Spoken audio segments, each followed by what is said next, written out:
우리가 옳은 일을 했는데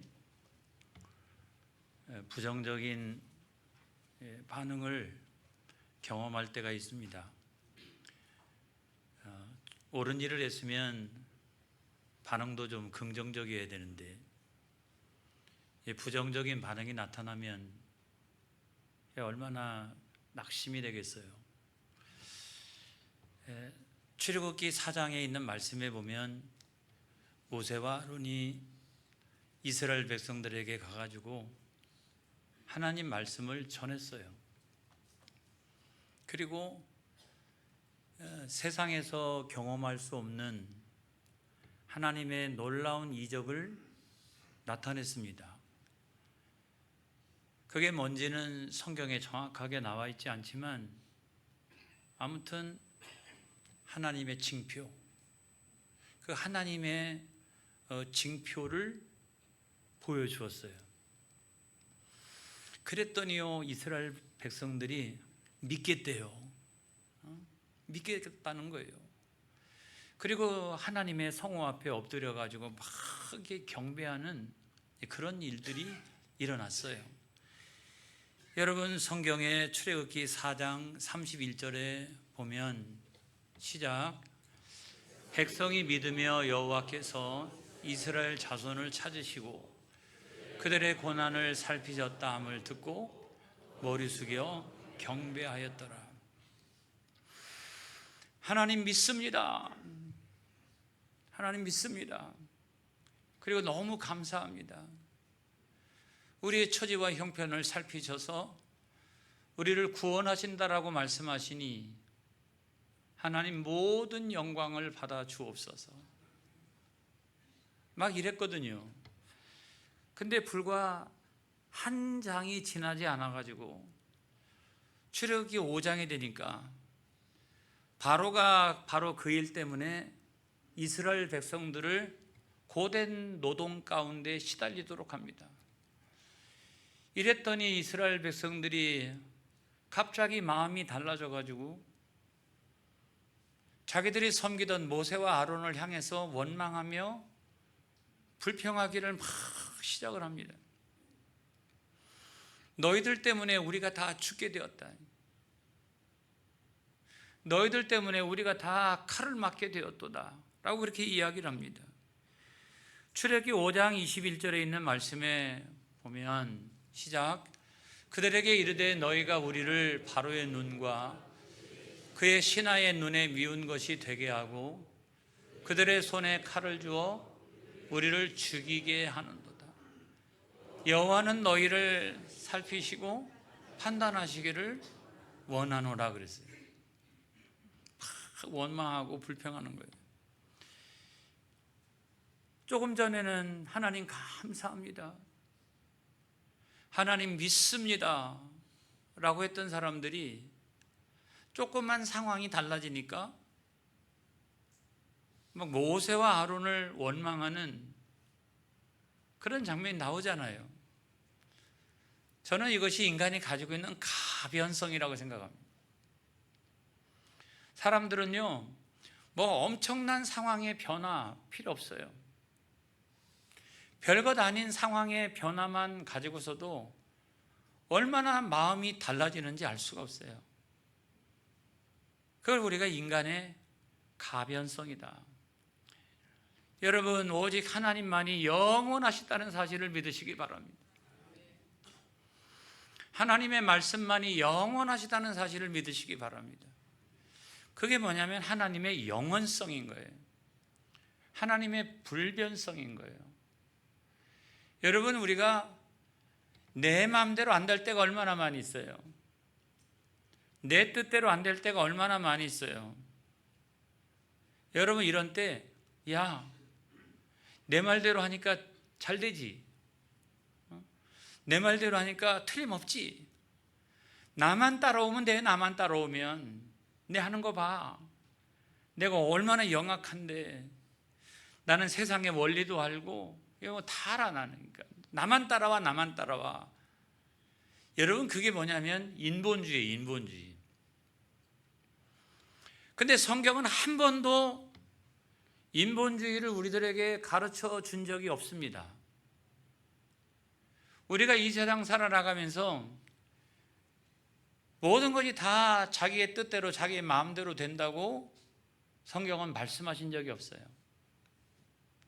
모든 건 다 하나님의 뜻대로 되어지는 거야.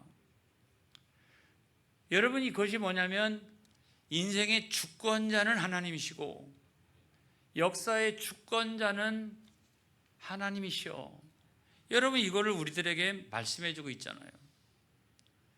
우리가 기도할 때도 성경에 보면 하나님 아버지, 내 뜻대로 되게 하여 주시옵소서. 하나님, 우리의 뜻대로 되게 하여 주옵소서. 우리가 연약해가지고 우리가 하나님 앞에 그렇게 기도할 수도 있지만 성경이 우리들에게 가르쳐주고 있는 기도의 내용이란 하나님 아버지, 하나님의 뜻이 하늘에서 이루어진 것 같이 하나님이 이 땅에서도 이루어지기를 원합니다. 할렐루야. 우리가 하나님의 뜻과 인간의 뜻이요, 아니면 내 뜻이 딱 일치하면 얼마나 좋을까요? 그렇죠? 내 뜻도 이런데 하나님의 뜻도 이러니까 얼마나 좋아요. 할렐루야죠. 근데 여러분, 많은 경우에는 하나님의 뜻이 이루어져 가는 과정 가운데 하나님의 뜻은 반드시 이루어집니다. 여러분, 이루어져 가는 과정 가운데 내 뜻이 부분적으로 이루어지지 않을 때도 있어요. 안 그렇습니까? 하나님의 뜻은 반드시 이루어집니다, 여러분. 근데 내 뜻이 내가 원하는 대로 그렇게 이루어지지 않을 때가 간혹 있을 수가 있다, 이런 거예요. 우리가 이런 경우를 뭐라고 얘기하냐면 여의치 않다, 그런 거예요. 야, 어떻게 내 마음대로 안 되냐, 이게 내 뜻대로 안 되느냐, 이게 여의치 않다. 이게. 우리가 이 세상을 살아나가면서 여의치 않을 때를 경험할 때가 있잖아요. 많은 경우가 그래요. 우리가 이와 같은 때를 만나게 되면 어떻게 대처하는 것이 좋을까요, 여러분? 저는 오늘 이것만 말씀드리고 내려갈까 합니다, 여러분. 우리가 그런 상황을 만나게 되면 어떻게 대처하는 것이 좋을까? 자, 첫 번째로는 뭐냐면 이거예요. 출애굽기 첫 번째로 보니까 하나님께 더 가까이 나가시기를 축복합니다. 자, 그런 경우를 만나게 되면 우리는 하나님께로 더 가까이 가야 돼요. 그래서 성경 말씀에도 보니까 출애굽기 5장 22절 상반절에 있는 말씀에 보면 시작, 모세가 여호와께 돌아와서 아뢰되, 이런 말씀이 있잖아요. 보통의 사람들은 어떻게 행동하냐면 인생이 막 여의치가 않아요. 내 마음대로 안 되고 내 뜻대로 안 되는 거예요. 이것이 한 번이 아니라 몇 번씩이나 그렇게 되어지면 믿음의 사람이라 할지라도 조금씩 마음이 하나님께로부터 멀어져 가기 시작합니다. 그리고 아울러 교회를 점점점 멀리하기 시작을 합니다. 그리고 우리가 매일같이 성경을 읽는 것은 아니지만 그럼에도 불구하고 그런 상황이 되면 성경도 멀리하기 시작을 해요. 그리고 그와 같은 상황이 발생하게 되면 기도도 끊어버려요, 이렇게. 야, 그리고 목사님 시험 들었어요. 여러분, 그와 같은 상황이 될 때가 우리가 있는데 과연 그와 같은 방향이 옳으냐? 과연 그와 같은 방향이 옳으냐? 인생에서 하나님의 뜻대로 다 되어지지만 부분적으로 내 마음과 내 생각대로 되어지지 않는 그 상황이 발생했을 때 내가 하나님의 곁을 그와 같이 떠나가는 것이 옳은 방향이냐라고 이야기를 하면 여러분들은 대부분요, 다른 성도가 그렇게 행동하면 그냥 신방 가고 싶을 생각이 들 거예요. 그래가지고 가가지고 뭐라고 말합니까? 야, 어린아이 생각을 좀 버려. 이럴 때도 있고 저럴 때도 있는 거지. 막 이렇게 이제 우리가 얘기를 합니다. 그런데 정작 그와 같은 상황이 자기에게 발생하잖아요. 그러면 나도 모르는 사이에 그렇게 되어져 있는 나를 발견할 때가 있어요. 다른 사람 얘기가 아니라니까요. 이것이 뭐냐면 인간이 가지고 있는 어떤 연약함, 거죠. 연약함이라는 거예요. 그런데 아까 우리가 성경 말씀을 읽었습니다마는 모세는 어떻게 했느냐는 거예요. 그런 상황이 발생했을 때 모세는 어떻게 했느냐. 자, 출애굽기 5장 22절 상반절에 있는 말씀을 다시 한번 읽어보겠습니다. 시작. 모세가 여호와께 돌아와서 아뢰되 그랬어요. 내 마음속에는 그런 마음도 들지만 그렇지만 어떻게 하나님께로 돌아와서 할렐루야 교회로 돌아와서 말씀의 자리로 돌아와서 그리고 그동안에는 기도 생활도 잘 안 했지만은 내가 작정하고 내가 하나님 앞에 기도하리라. 또 우리가 하나님 앞에 감사헌금도 잘 안 드리고 했지만은 하나님 이번에는 이루어질 줄로 믿고 제가 먼저 감사헌금을 드립니다. 하나님 영광 받아 주옵소서. 여러분 이것이 뭐냐면 돌아와서인 거예요. 돌아와서. 우리가 이와 같은 상황 때는 돌아와야 합니다, 여러분. 여의치 않는 상황을 만나게 되면 무조건 돌아와야 돼요. 그것이 뭐냐면 옳은 방향이다. 그런 말씀을 드리는 거예요. 여러분 그와 같이 인생의 태도가 달라지기 시작하는 순간 무슨 역사가 일어나냐면 인생의 돌파가 일어납니다. 지금까지는 여의치 않은 상황이 나를 힘들게 했잖아요. 그런데 내가 딱 하나님께로 돌이키는 순간 인생이 돌파되어지는 그런 역사가 일어난다는 거예요.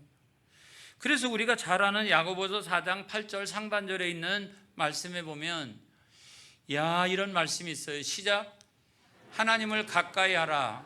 그리하면 너희를 가까이 하시리라.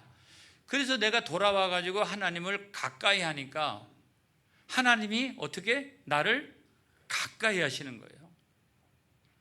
그때부터 내 삶이 질서가 잡히고 그때부터 형통해 가기 시작을 하는 거예요. 할렐루야. 그래서 여러분 이와 같은 때를 만날 때 우리가 잘 행동해야 된다. 여러분 여기 성경에 보면은 모세는 돌아와 가지고 어떻게 했냐면 하나님 앞에 탄원하는 기도를 드렸어요. 자, 지금도 상황은 어려워요. 그런데 탄원한 기도 세 가지 측면이 있는데 첫 번째 측면이 뭐냐면 이런 거예요. 고난당하는 백성들을 위한 기도를 드렸다는 거예요. 여러분 출애굽기 5장 22절 중반절에 있는 말씀에 보면 시작. 어찌하여 이 백성이 학대를 당하게 하셨나이까.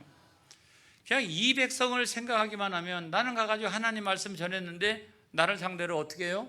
원망하고 불평해요. 그래 너희들은 그대로 살다가 그냥 애굽에서 평생 동안 노예살이를 해. 꼬숩다 꼬수어. 여러분 그런 마음이 들지 않겠어요?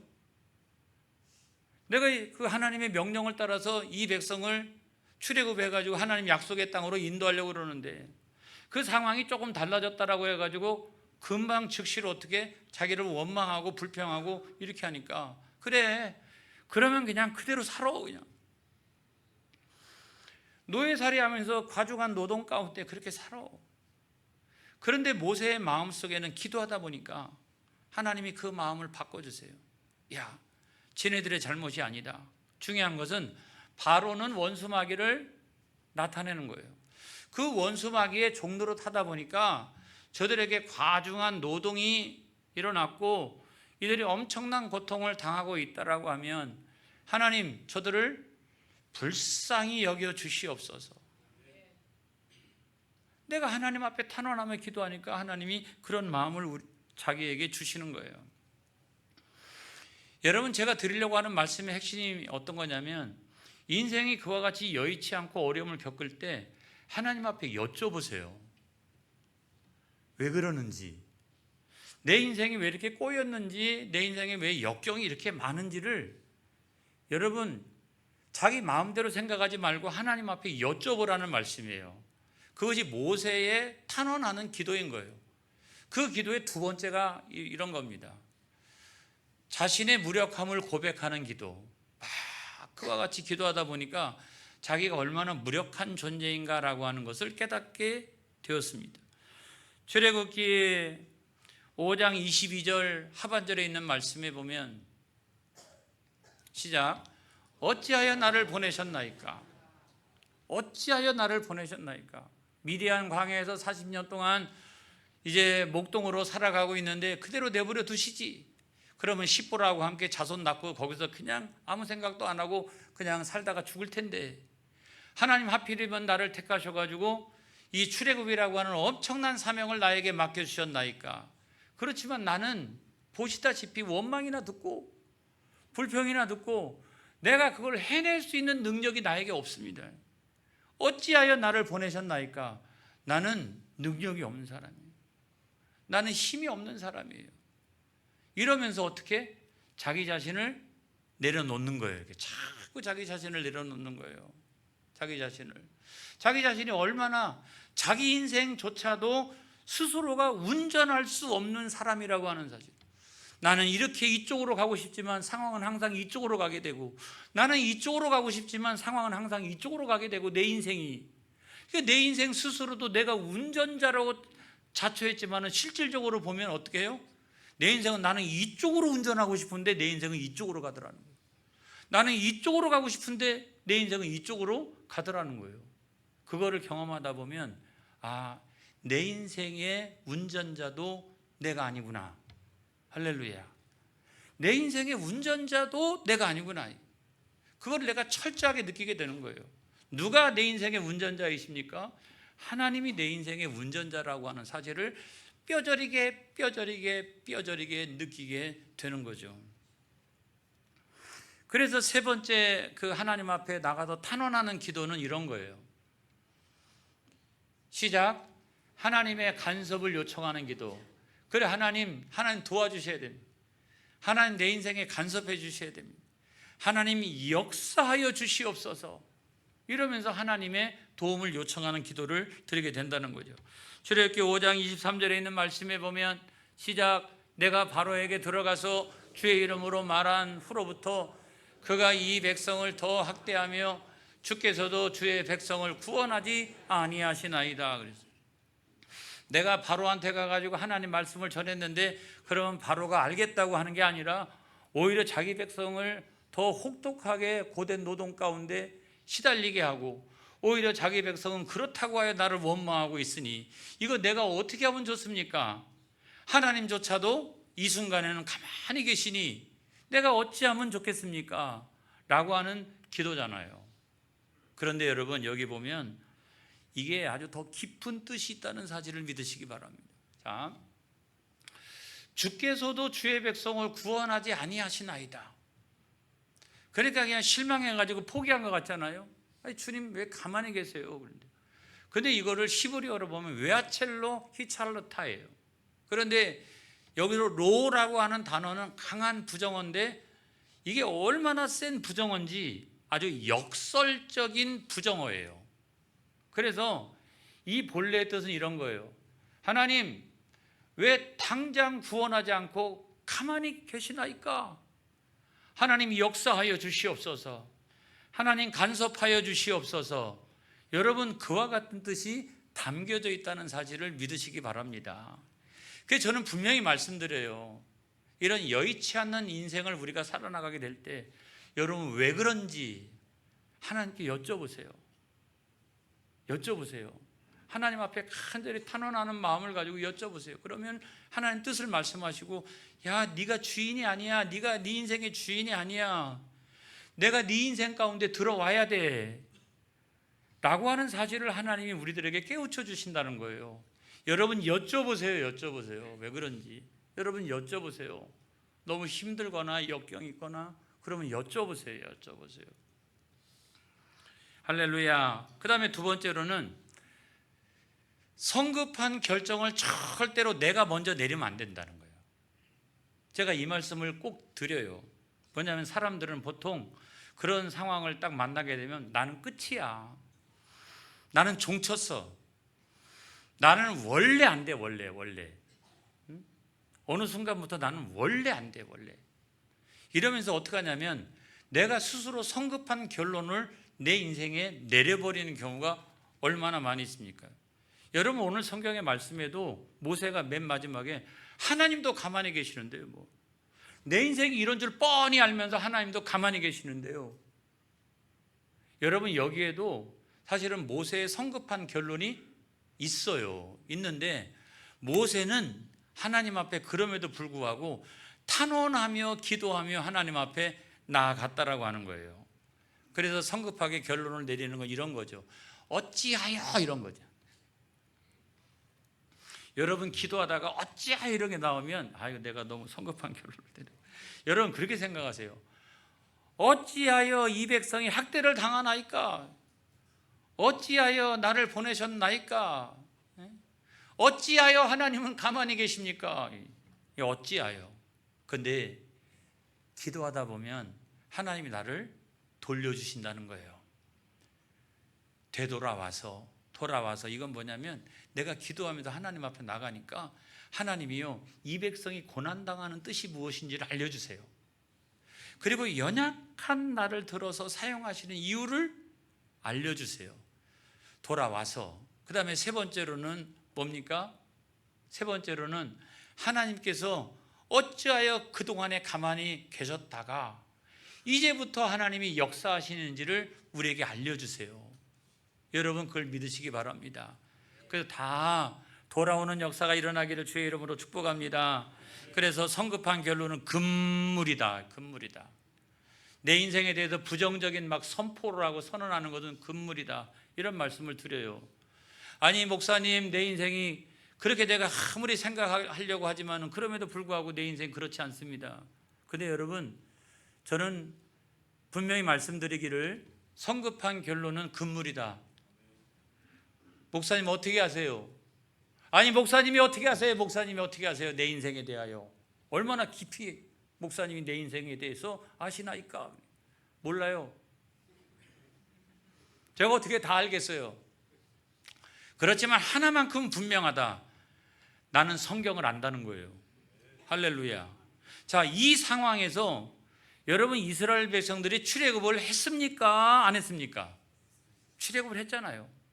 우리는 성경을 알잖아요, 여러분. 저와 여러분은 이 결론을 알고 있지 않습니까, 여러분? 그래서 반드시 하나님의 뜻은 반드시 이루어진다. 이 사실을 여러분 믿으시기 바랍니다. 내가 내 스스로 결론을 내리지 마세요. 하나님은 내 인생에 대해서 결론을 안 내리셨어요. 할렐루야. 하나님이 역사하시기 직전이라고요. 근데 내가 내 스스로를 판단해버리면 안 되잖아요, 여러분. 그 다음에 세 번째로는 인생이 이와 같이 많이 꼬였다라고 싶으면 그 다음에는 이런 거예요. 정의를 택하세요. 옳은 편을 택하세요. 할렐루야. 여러분 상황이 너무 복잡하면 사람들은요 영악하게 이렇게 생각합니다. 내가 정의 편에 설 건가 옳은 편에 설 건가 보다는 내가 어떤 편에 서는 게 유익한가, 이런 것들을 생각할 때가 많잖아요. 안 그렇습니까? 그런데 여러분 그러다 보면 꼭 실족하게 돼 있어요. 옳은 편, 정의 편에 하나님은 가까이 계시도다. 여러분 그걸 믿으시기 바랍니다. 바로는요 자기가 권세를 가지고 이 백성들을 혹독하게 다루면 꼼짝없이 못 떠날 줄 알았어요. 안 그렇습니까? 지금 현 단계에서는 누가 이길 것 같아요? 하나님 가만히 계시지.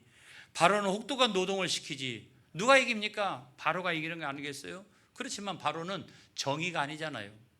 바로는 옳은 편이 아니잖아요. 그런데 힘이 세요. 그런데 결과적으로 어떻게 되느냐? 정의가 승리합니다. 옳은 편이 승리합니다. 할렐루야. 이걸 여러분 믿으시기 바라요. 그래서 상황이 복잡하면 유익을 따지지 마라. 내 인생이 너무 복잡하면 유익을 따지지 마라. 그때 내가 선택할 것은 뭐냐면 하나님 말씀이요 정의요 옳은 편을 선택해라. 할렐루야. 틀림없다. 내가 인생을 살아나가면서도 마찬가지고요. 저는 나라도 마찬가지라고 생각합니다. 항상 여러분 정의를 선택하시길 바랍니다. 옳은 편을 선택하시기 바랍니다. 왜냐하면 하나님이 가까이 계시다 하는 사실을 믿으시기를 바랍니다. 자, 오늘 말씀의 결론이에요. 결론은 너무 멋져요. 출애굽기 6장 1절의 말씀이 결론이잖아요. 시작. 여호와께서 모세에게 이르시되 이제 내가 바로에게 하는 일을 내가 보이리라. 강한 손으로 말미암아 바로가 그들을 보내리라. 강한 손으로 말미암아 바로가 그들을 그의 땅에서 쫓아내리라. 할렐루야. 그래서 하나님은 강한 손, 하나님은 전능의 하나님, 하나님은 능력의 하나님, 내가 그와 같은 인생이 여의치 않는 상황에서도 내가 하나님 편에 딱 서는 순간 하나님은 강한 손으로 역사하신다. 그리고 그 인생을 구원하신다. 그리고 그 나라와 민족을 구원하신다. 여러분 이 사실을 믿으시기 바랍니다. 그래서 여러분의 인생이 형통하길 바랍니다. 승리하길 바랍니다. 할렐루야. 기도하겠습니다.